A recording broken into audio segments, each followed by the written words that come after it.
ఎంత అవినీతి! రేవంత్ రెడ్డి సొంత అల్లుడు మ్యాక్స్బిన్ ఫార్మస్యూటికల్ కంపెనీలో డైరెక్టర్. ఎక్కడి నుంచి వస్తున్నాయి డబ్బులు? 100,000 కోట్లు వీళ్ళకి, ఫార్మస్యూటికల్ కంపెనీస్కి. అంతేకాకుండా కొడంగల్లో రైతులను బలవంతంగా ఫోర్స్ చేసి భూములు స్వీకరించడం అంటే ఇప్పుడే కంప్లైంట్ వచ్చింది. వదిలేది లేదు. గుర్తించుకున్నారు కదా మీరంతా. త్వరలో వస్తున్నాను. 2-3 రోజుల తర్వాత మీరు తొందరపడకండి, ఆత్మహత్యలు చేసుకోకండి, కంగారు పడకండి. వీళ్ళ అవినీతిని ఎక్స్పోజ్ చేద్దాం, కోర్టులకు వెళ్దాం, ప్రార్థిద్దాం. న్యాయం చేయడానికి నేనున్నానని గమనించండి. ఈ వీడియో అందరికీ షేర్ చేయండి.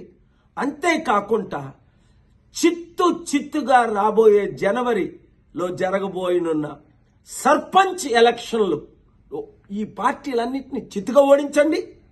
ప్రజాశాంతి పార్టీ తరపుని ఇండిపెండెంట్గా పోటీ చేద్దాం అనుకున్నవారు, ఇతర పార్టీలు అనవసరం అనుకున్నవారు అందరూ నవంబర్ 28 11 గంటలకు ప్రజాశాంతి పార్టీ అమీర్పేట ఆఫీస్కి రండి. మార్పు రావాలి, మార్పు తేవాలి. ఆ మార్పు మనమే తేవాలి. లేకపోతే రేవంత్ రెడ్డి వచ్చి సంవత్సరం అయింది, 1,00,000 కోట్లు అప్ప. అప్పుడు ముందు 7 లక్షల కోట్లు అప్ప. ఇంకెంత కాలం ఈ అవినీతి అన్యాయం? వాళ్ళకి 1,00,000 కోట్లు, మనకి 1,00,000 కోట్లు అప్పు. మీరే మార్చాలి. మీరు నేను కలిసి పని చేద్దాం, ప్రార్థిద్దాం, మార్పు తీసుకొద్దాం. ఈ వీడియో ప్రతి ఒక్కరికి షేర్ చేయండి. ఎంత అవినీతి! రేవంత్ రెడ్డి సొంత అల్లుడు మ్యాక్స్బిన్ ఫార్మస్యూటికల్ కంపెనీలో డైరెక్టర్. ఎక్కడి నుంచి వస్తున్నాయి డబ్బులు? 100,000 కోట్లు వీళ్ళకి, ఫార్మస్యూటికల్ కంపెనీస్కి. అంతేకాకుండా కొడంగల్లో రైతులను బలవంతంగా ఫోర్స్ చేసి భూములు స్వీకరించడం అంటే ఇప్పుడే కంప్లైంట్ వచ్చింది. వదిలేది లేదు. గుర్తించుకున్నారు కదా మీరంతా.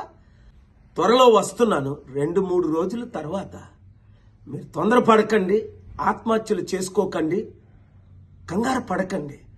వీళ్ళ అవినీతిని ఎక్స్పోజ్ చేద్దాం, కోర్టులకు వెళ్దాం, ప్రార్థిద్దాం. న్యాయం చేయడానికి నేనున్నానని గమనించండి. ఈ వీడియో అందరికీ షేర్ చేయండి.